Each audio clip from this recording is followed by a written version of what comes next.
códigos legales y organizar un ejército nacional. Presidencia de Mitre. En 1862, Mitre se convierte en el primer presidente de la Argentina, a través de elecciones nacionales. Su gobierno se basaría en tres principios: nacionalidad, constitución y libertad. Las tareas más importantes de su gestión fueron: en 1863, la Corte Suprema de Justicia de la Nación y la creación de tribunales nacionales. Se nacionalizó el Código de Comercio, se redacta el Código Civil, se construye el primer edificio del Congreso Nacional, se crean numerosos colegios nacionales en diferentes provincias. También estuvo presente el histórico conflicto de la aduana porteña. Los caudillos federales del interior sostenían que desde Buenos Aires se avasallaba la autonomía de las provincias. Mitre, durante su presidencia, tuvo que hacer frente a varios levantamientos de los caudillos federales. En 1865, una alianza entre Argentina, Brasil y Uruguay declaran una guerra contra Paraguay. Francisco Solano López le pide permiso al gobierno argentino para que el ejército uruguayo pasara por Corrientes para llegar a Uruguay por un conflicto que tenían. Mitre le niega el permiso y Francisco Solano López le declara la guerra a Argentina. Tiempo después, nuestro país, Brasil y Uruguay, firmaron el Tratado de la Triple Alianza para enfrentar al Paraguay. Esta alianza estaba convencida de que iba a ser fácil derrocar al Paraguay. Sin embargo, esta guerra duró 5 años. En 1870 se firma un tratado de paz, donde Argentina anexa el territorio que hoy es de la provincia de Formosa y un sector del actual territorio misionero. Esta guerra fue muy resistida en las provincias argentinas, ya que miles de hombres debieron incorporarse al ejército, además del Estado Nacional debió endeudarse para enfrentar los enormes gastos. El nacimiento de la Argentina moderna. Sarmiento presidente. Las elecciones para designar al sucesor de Mitre debieron realizarse mientras la Argentina se hallaba en plena guerra contra el Paraguay. Los candidatos al cargo eran Rufino de Elizalde, Urquiza, el único representante del federalismo, el autonomista porteño Adolfo Alsina y Domingo Faustino Sarmiento, cuya candidatura era impulsada por algunos políticos y por un grupo importante de oficiales del ejército. Finalmente, Alsina y Urquiza decidieron retirar sus candidaturas, lo que permitió el triunfo del sanjuanino. La situación política en la Argentina continuaba siendo compleja, ya que las élites del interior conservaban importantes cuotas de poder y los liberales porteños, mitristas y alsinistas mantenían fuertes diferencias entre sí. Esto provocaba que las negociaciones resultaran impredecibles tanto para elegir al presidente como para garantizar la gobernabilidad. La gestión de Sarmiento como presidente no representó una ruptura con las políticas que había implementado su antecesor. Por un lado, mantuvo la participación argentina en la Guerra del Paraguay hasta la finalización del conflicto, en 1870. Por el otro, enfrentó y derrotó la rebelión encabezada por el caudillo entrerriano Ricardo López Jordán, que terminó con los levantamientos federales en el interior.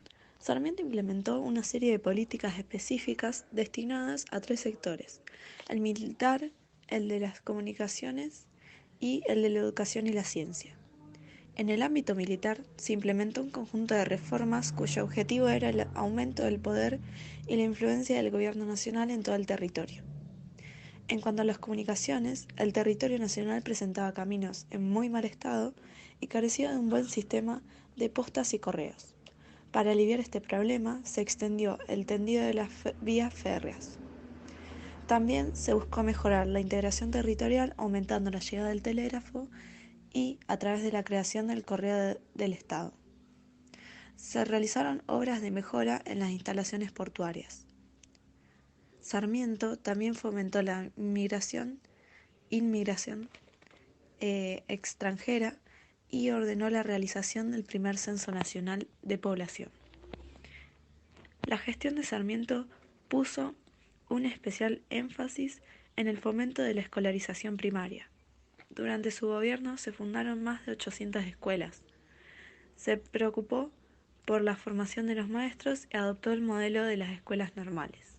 Presidencia de Nicolás Avellaneda. Nicolás Avellaneda accedió a la presidencia tras derrotar a Bartolomé Mitre. Su gestión estuvo marcada por las disputas generadas alrededor de la capitalización de la ciudad de Buenos Aires, la profundización de la política inmigratoria y la expansión hacia el sur de la frontera con los pueblos originarios. Avellaneda debió gobernar en una época muy compleja, debido a la crisis económica internacional, que provocó una fuerte disminución de los precios internacionales de las materias primas. Esta situación impulsó al gobierno a recortar los gastos del Estado. Avellaneda se propuso profundizar el crecimiento del sector agropecuario. Para ello, impulsó la sanción de la Ley General de Inmigración y Colonización, destinada a fomentar la llegada de inmigrantes que aportaran mano de obra barata. Conquista del desierto. El gobierno nacional ejercía su autoridad sobre una parte, más pequeña de lo que hoy es la Argentina. Durante su presidencia, Avellaneda se propuso extender la línea de la frontera sur y establecer su dominio sobre la Patagonia. Uno de los objetivos era terminar de definir los límites del país y desalentar la amenaza de ocupación del territorio patagónico por parte de Chile. Por otro lado, había una necesidad de contar con grandes extensiones de tierra para destinarlas a la producción agropecuaria. Finalmente, era necesario poner fin a los malones que asolaban las estancias y los pueblos ubicados en las zonas de frontera. El general Julio A. Roca buscó resolver la cuestión de manera definitiva mediante una ofensiva sobre los pueblos originarios que recibió el nombre de Conquista del Desierto. Roca logró poner bajo autoridad el Estado argentino alrededor de 35 millones de hectáreas. Como consecuencia de la campaña, miles de indígenas murieron y otros tantos fueron destinados a trabajar en otras zonas. Federalización de Buenos Aires. Avellaneda se acercaba el fin de su mandato y la lucha por la presidencia se disputaba entre dos candidatos, el gobernador bonaerense Carlos Tejedor y el general Roca. Este último gozaba de un gran prestigio gracias al éxito obtenido como jefe de la campaña del desierto. Tejedor era un dirigente del autonomismo porteño que se oponía a que Buenos Aires se convirtiera en la capital de la Argentina.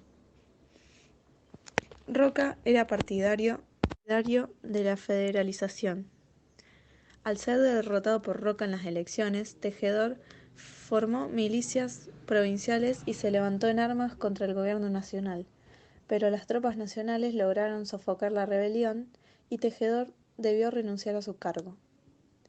Tras la derrota del alzamiento, el presidente logró la aprobación en el Congreso de la Ley de Federalización, que permitió la consolidación definitiva del Estado Nacional por sobre los intereses provinciales.